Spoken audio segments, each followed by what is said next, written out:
За минувшие сутки в республике подтверждено 38 новых случаев COVID-19, все контактные, 15 человек госпитализированы, 23 лечатся дома. Самое большое количество заболевших в Казани – 22 человека, 5 случаев в Зеленодольском районе. Мэр Казани Эльсур Медшин призвал воздержаться от купания до официального разрешения Роспотребнадзора. Открытие пляжа относится к третьему этапу снятия ограничений в связи с коронавирусом. С 1 июля на муниципальных пляжах открылись спасательные посты. За это время спасли 6 человек, в том числе 2 детей.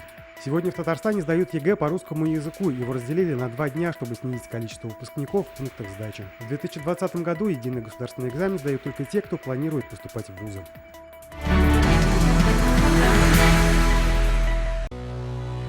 Наша рука помощи вашему бизнесу. Антикризисные предложения. Телефон 843 5 705 100. Көтелмәгән кунак көттөреп кенә интернет челтәрләренә дә килеп җитте. Хәзер бу фильмның барлык серияларын ТНВ.ру сайтында карап була.